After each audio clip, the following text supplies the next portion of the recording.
아무리 힘들고 어려운 때라 할지라도 절대로 나타내 보여서는 안 될 세 가지가 있다. 그것이 무엇이었습니까? 첫째는 원망하고 불평하는 일. 어떤 경우라도 원망하고 불평해서는 안 된다라고 말씀드렸어요. 두 번째는 무엇이었습니까? 절대로 낙심해서는 안 된다. 아무리 힘들고 어려운 일이 있다 할지라도 낙심하면 안 된다. 낙심하지만 않으면 어떤 것도 빼앗기지 않는다. 어떤 것도 잃어버리지 않는다. 낙심하지만 않으면 절대로 지지 않는다 하는 것 생각해 보았고요. 마지막 세 번째, 어떤 일이 있다 할지라도 조급해져서는 안 된다. 요셉은 참 긴 시간을 어렵고 힘든 시간 속에서도 조급해지지 아니하고 기다렸어요. 결국은 그를 통하여 하나님께서 큰 일을 이루어 가셨다. 그래서 우리는 지난주 같은 본문 같은 사람 요셉의 모습을 통해서 원망하거나 불평하지 말고 낙심하지 말고 조급해지지 말아라 하는 것 생각해 보았는데요. 자, 이것은 우리가 인생을 살면서 어렵고 힘든 일 가운데 우리가 취하여야 할 어떤 소극적인 모습이라고 말할 수 있어요. 왜? 다 이것도 하지 말고 저것도 하지 말고 그것도 하지 말아라. 원망하거나 불평하지 말고 또 낙심하지 말고 또 조급해지지 말아라. 이런 건 소극적인 방법이죠. 근데 우리가 인생을 살면서 이런 힘들고 어려운 일들이 있을 때 보다 적극적으로 반드시 나타내 보여야 할, 반드시 해야 할 그런 모습, 그런 태도가 있어요. 그것도 세 가지로 말할 수 있어요. 원망하지 말고 불평하지 말아라 라고 말했는데 그것과 반대되는 것으로 기뻐하고 감사해라. 어렵고 힘든 일이 있을 때 기뻐하고 감사할 수 있어야 돼요. 왜? 하나님을 믿는 우리에게 주어지는 모든 어려움, 모든 아픔, 모든 고통 속에는 우리를 실현하고 연단하시기를 원하시는 하나님의 섭리가 들어있기 때문에 그래요. 그러면 그것이 나를 힘들게 하고 지금 당장은 나를 너무 고통스럽게 한다 할지라도 그 속에 있는 하나님의 섭리, 그 속에 담겨져 있는 하나님의 사랑을 믿고 기뻐하고 감사할 수 있어야 된다. 시편 105편 17절 이하에서 분명히 말합니다. 그가 한 사람을 앞서 보내셨으며 요셉이 종으로 팔렸도다. 그의 발은 착고를 차고 그의 몸은 쇠사슬에 매였으니 곧 여호와의 말씀이 응할 때까지라. 그의 말씀이 그를 단련하였도다. 요셉이 팔리고 감옥에 갇혀서 손발이 착고에 매이는 그 힘들고 어려운 상황, 그 상황을 통해서 하나님이 그를 어떻게 하셨다고요? 그를 단련시키셨도다. 우리에게 주어지는 모든 고난과 고통을 통해서 우리 하나님은 우리를 단련하세요. 그러므로 우리는 이런 시련의 시간에, 이런 아픔과 고통의 시간에 원망하고 불평할 것이 아니라 어떻게 해야 된다고요? 적극적으로 기뻐하고 감사할 수 있어야 된다. 그래서 야고보 기자는 말합니다. 내 형제들아, 너희가 여러 가지 시험을 당하거든 온전히 기쁘게 여기라. 이는 너희 믿음의 시련이 인내를 만들어내는 줄 너희가 알미라. 인내를 온전히 이루라. 이는 너희를 온전하고 구비하여 조금도 부족함이 없게 하려 함이라. 믿으십니까? 우리에게 주신 시련의 시간과 고난의 시간을 통하여 우리를 온전하고 구비하여 부족함이 없게 만드신다라고 이야기. 그래서 보다 적극적으로 사도 바울은 데살로니가전서 5장 16절에서 항상 기뻐하라. 이 항상이라는 말 속에는 정말 기쁜 일이 있을 때 이거는 뭐 말할 필요도 없고 도무지 기뻐할 수 없을 때에도 기뻐하라라고 우리에게 말하고 있어요. 항상 기뻐하라. 이 데살로니가전서 5장 16절이 아마 성경에 나와 있는 구절 가운데 가장 짧은 구절일 거예요. 뭐 모르겠어요. 더 짧은 구절도 있나? 잘 모르겠는데 그보다 짧은 구절은 없을 것 같아요. 항상 기뻐하라. 6자로 된 구절인데 이렇게 가장 짧은 구절 속에 요셉과 같이 축복의 사람, 그러니까 형통의 사람이 될 수 있는 비결이 들어있어요. 항상 기뻐할 수만 있으면 요셉이 그러했던 것처럼 우리 모두도 형통한 삶을 살 수 있고 늘 축복된 삶을 살아갈 수 있다. 왜? 항상 기뻐하는 사람은 형통할 수밖에 없어요. 왜냐하면 항상 기뻐하는 사람은 그 누구도 어떻게 하지 못해요. 그 누구도 그들을 이길 수가 없어요. 악한 사단 마귀도 항상 기뻐하기만 하면 절대로 그 사람을 어떻게 못해요. 로마의 클라디우스 황제가 있죠. 네로 황제와 더불어 크리스찬들을 가장 심하게 박해했던 황제 클라디우스 황제. 뭐 그리스도인들이라고 하면 닥치는 대로 감옥에 가두고 불태워 죽이고 십자가에 매달려 죽이고 했던 정말 너무나 잔인한 그런 황제였어요. 그런데 그렇게 하는데도 성도들이, 그리스도인들의 수가 줄어드는 게 아니라 점점 늘어나는 거예요. 그래서 신하를 불러다 놓고 물었어요. 도대체 어떻게 된 일이냐? 보이는 대로, 닥치는 대로 다 잡아가두고 잡아 죽이는데 왜 그리스도인들의 수는 점점 늘어나느냐? 이 신하가 뭐라고 말한 줄 아세요? 그리스도인들은 어떻게 할 방법이 없습니다. 그들을 죽이면 순교한다고 기뻐하고, 십자가에 매달면 예수님의 고난에 함께 동참한다고 기뻐하고, 외국으로 추방하면 선교한다고 기뻐하고, 감옥에 가두어 놓으면 자유롭게 전도할 수 있다고 기뻐합니다. 어떻게 방법이 없습니다. 정말 그래요. 항상 기뻐하는 사람, 이런 사람들은 어떻게 할 방법이 없어요. 여러분, 악한 사단 마귀와 싸워 이기는 방법 간단해요. 어떤 일들 앞에서도 기뻐해 보세요. 사탄 마귀가 어떻게 할 수 없어요. 하는 게 소용이 없는 거예요. 기뻐하는데, 감사하는데 어떻게 하겠어요? 아마 이 초대교회 당시에 그들이 이 로마 군대를 향해서 칼과 창으로 대항했더라면 아마 그리스도인들은 거기서 망하고 말았을지 몰라요. 끝나고 말았을지 몰라요. 그러나 칼과 창으로 그들과 싸운 게 아니라 무엇으로? 기뻐하는 것으로 그들과 싸웠을 때 그들도 그들을 어떻게 할 수 없었다라는 것이. 그러나 늘 이런 말씀이 있을 때마다 우리는 마음속에 질문이 생기죠. 이런 상황 가운데서 어떻게 기뻐할 일이 있는 것은 고사하고 최소한 어려운 일은 없어야, 그리고 견딜 만한 일이라면 몰라도 도무지 견딜 수 없고 해결의 기미나 가망성조차 전혀 없는 이런 일들 앞에서 어떻게 기뻐할 수 있습니까? 자, 그때 제가 꼭 드리는 말씀이 있죠. 여러분, 기뻐하는 것, 제가 감사에 대해서 여러 번 말씀을 드렸는데, 감사는 어떤 일에 대한 결과가 아니라 그랬어요. 우리 앞에 놓여진 어떤 일을 새롭게 만들 수 있는, 바꿀 수 있는 원인이다. 감사는 결과가 아니에요. 좋은 일이 있으니까 아이고 감사합니다, 이게 아니에요. 그건 아주 소극적인 거예요. 감사는 내 앞에 내 힘으로 해결할 수 없는 일을 해결하게 만드는, 내 힘으로 바꿀 수 없는 일을 바꾸어 놓을 수 있는 원인이, 힘이. 좋은 일이 있을 때 감사하는 것, 그것도 귀한 것이고 당연한 것이지만, 그런 일이 없을 때도 감사하면 감사할 일이 생겨요. 감사할 일이 만들어진다는 것이. 기뻐하는 것도 동일해요. 기쁜 일이 하나도 없어요. 그래도 기뻐할 때 정말 기쁨이 내 안에 생겨져요. 여러분, 이것은 여러분이 간단하게 확인할 수 있어요. 여러분 정말 한번 도무지 기뻐할 수 없을 때 기뻐해 보세요. 감사해 보세요. 정말 내 마음에 감사가 생기고, 감사할 일이 정말 생기고, 내 마음이 기뻐지는 것을 느낄 수 있어요. 이 사실은 사도 바울이 항상 기뻐하라 라고 명령한 사실을 통해서도 분명히 알게 돼요. 기뻐하는 것이 어떤 일에 대한 결과라면, 기뻐할 일을 만들어주면 기뻐하라고 말 안 해도 기뻐할 거 아니에요. 그런데 왜 기뻐하라고 명령했는가? 나도 안다. 살다 보면 기뻐할 만한 때도 있지만 정말 기뻐할 수 없는 때도 있다는 것 안다. 그럼에도 불구하고 그런 것과 관계없이 항상 무조건 기뻐해라. 기뻐해라. 감사하는 것도 마찬가지죠. 그렇게 말하고 데살로니가전서 5장 18절 범사에 감사하라. 항상 감사할 일만 있지 않다는 것 나도 안다. 그러나 모든 일에 감사하라. 이는 그리스도 예수 안에 있는 너희를 향하신 하나님의 뜻이니라. 왜 기뻐하라는 것, 감사하라는 것? 기뻐할 일 주시면 내가 기뻐할게요. 감사할 일 주시면 감사할게요. 그러나 하나님의 뜻은 그게 아니다. 기뻐할 수 없을 때도 기뻐하고 감사할 일이 없을 때도 감사해라.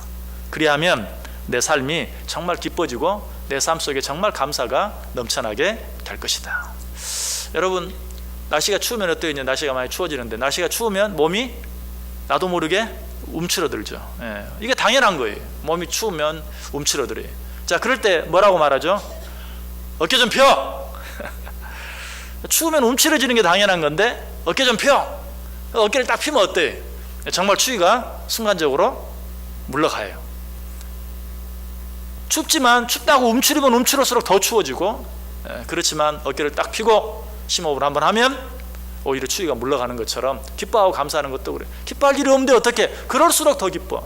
감사할 일이 없는데 어떻게? 그럴수록 더 감사할 때 기뻐할 일이 생기고 감사할 일이 생긴다. 그래서 정말 요셉처럼 팔리고 갇히고 누명을 뒤집어 쓰고 배신당하고 하는 이런 일들이 있을 때 어떻게 해야 돼요? 기뻐할 일이 전혀 없지만 오히려 기뻐하고 감사할 수 있어야 된다라는 것이.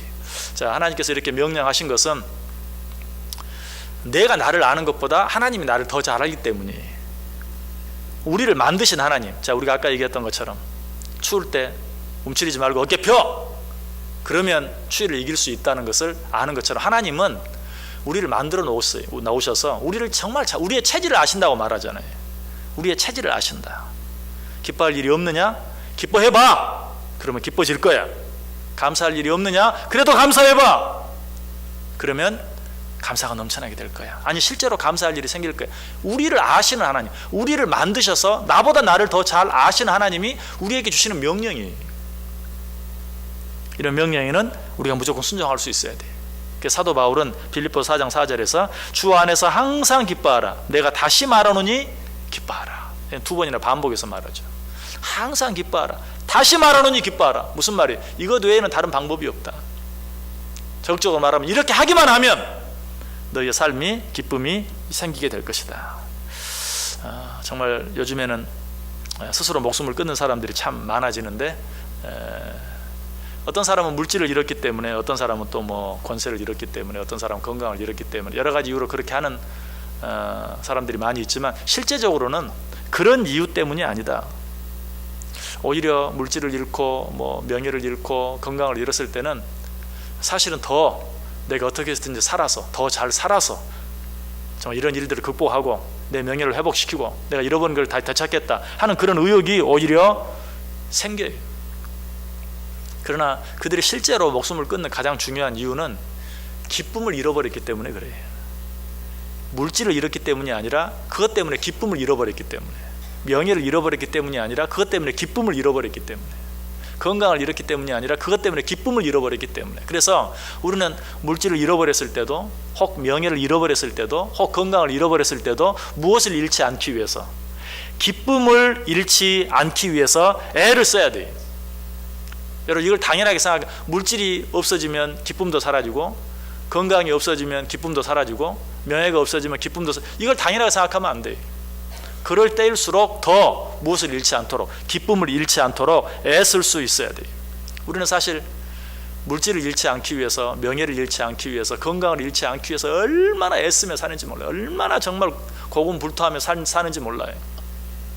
그러나 사실은 그런 것들보다도 뭘 잃지 않기 위해서? 기쁨을 잃지 않기 위해서 전쟁을 날마다 해야 돼요. 기쁨을 잃지 않기 위해서. 특별히 여러분, 옆에서 누가 여러분을 힘들게 할 때 여러분 꼭 기억하세요. 기쁨을 잃지 않기 위해서 애써 보세요.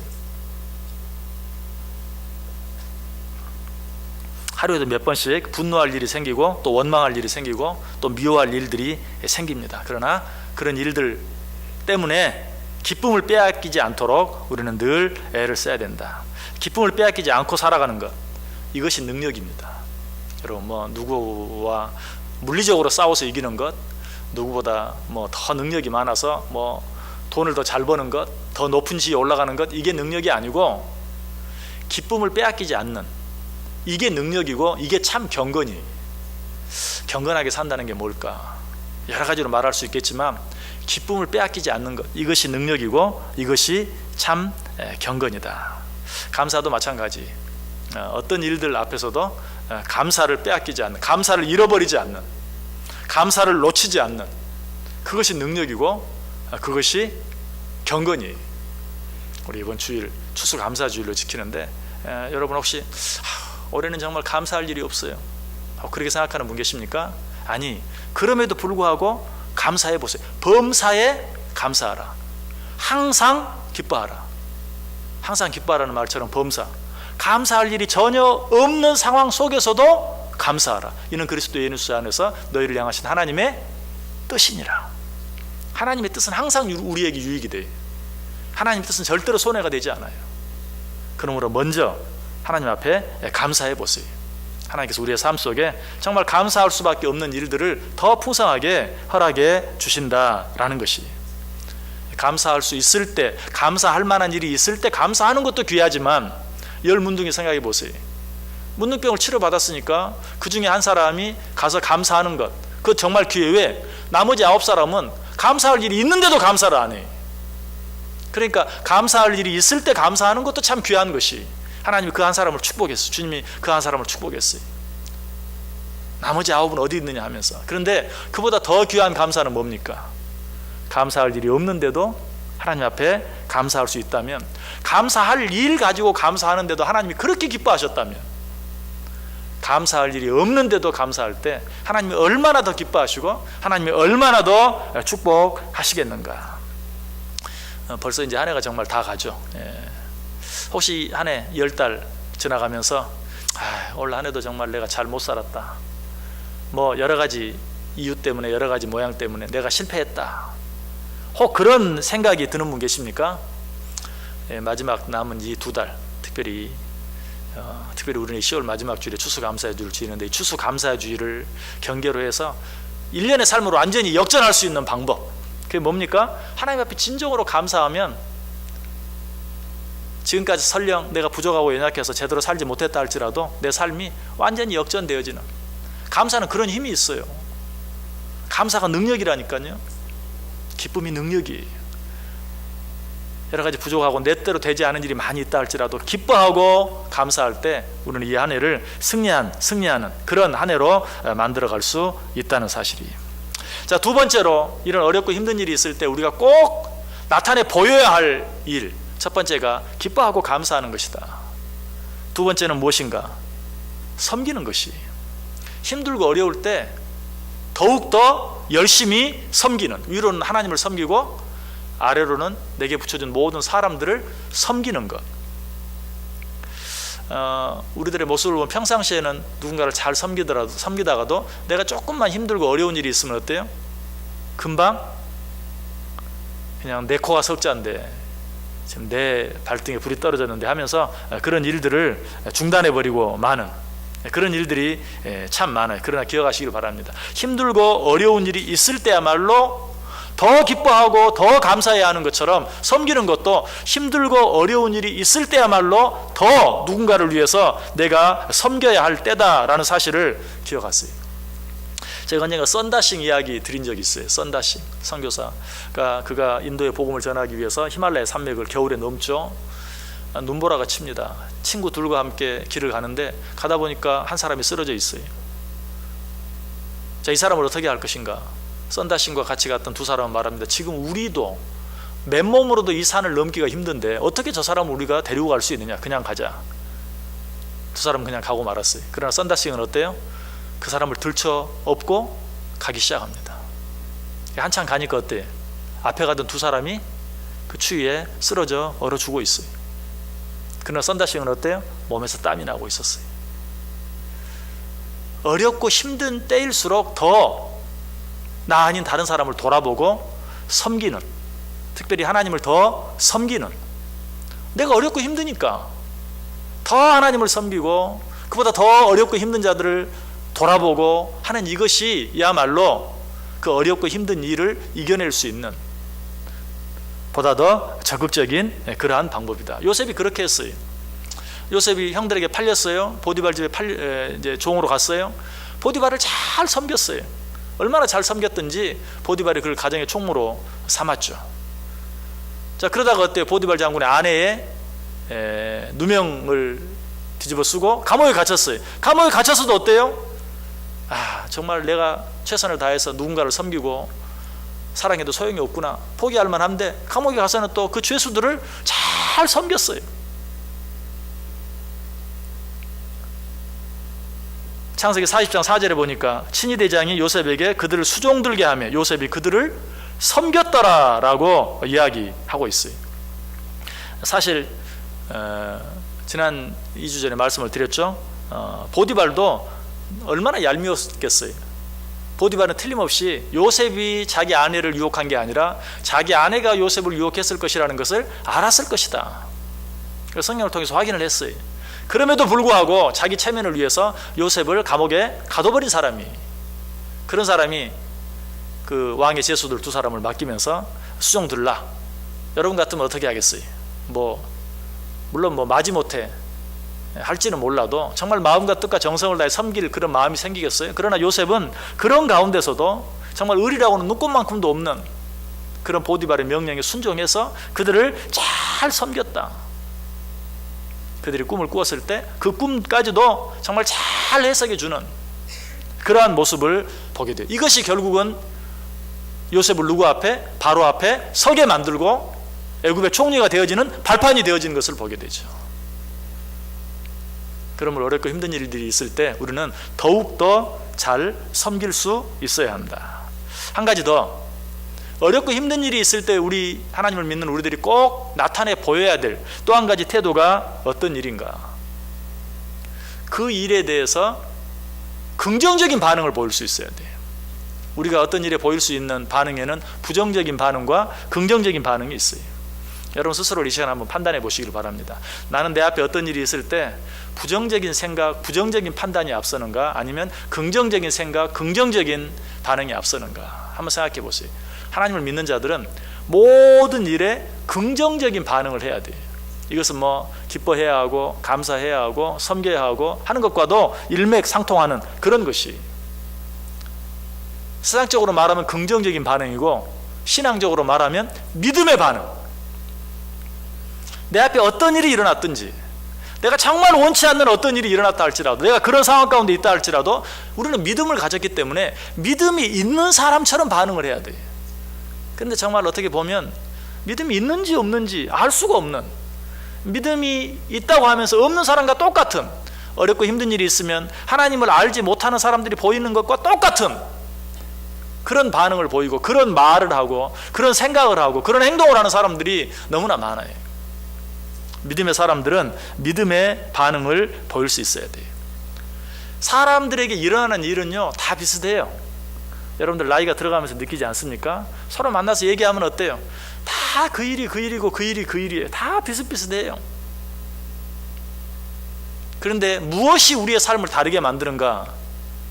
우리에게 어떤 일이 일어나는가가 아니라 그 일에 대해서 내가 어떻게 반응하는가, 거기에 따라서 사람의 삶의 모습이 천지 차이가 나는 거예요. 어떻게 반응하는가. 늘 그냥 죽겠다 하면 그 사람의 삶은 정말 그런 삶이 되고 말아요. 그러나 이미 앞에 생각해 본 것처럼 긍정적으로 적극적으로 믿음으로 반응해서 기뻐하고 감사하고 더 열심히 더 잘 섬기고 이런 긍정적인 반응, 믿음의 반응을 보이며 살아갈 때 그 삶은 정말 다른 사람과는, 그렇지 않은 사람과는 비교할 수 없는 완전히 다른 그런 삶이 되어진다. 칼 매닝거라는 사람이 이런 말을 했어요. 사건보다 더 중요한 것은 그 사건에 대한 해석이다. 이제 좀 어렵게 말했는데 쉽게 얘기하면 꿈보다 해석이 좋아야 돼요. 꿈보다 해석이 좋아야 돼요. 여러분 사실 꿈을 꾸긴 꿨는데 어떤 사람이 어때? 그 꿈에 대해서 재수 없는 이야기를 하면 정말 재수가 없어요. 근데 그 꿈에 대해서 정말 그거 좋은 꿈이라고 하면 어때요? 기분이 좋아지잖아요.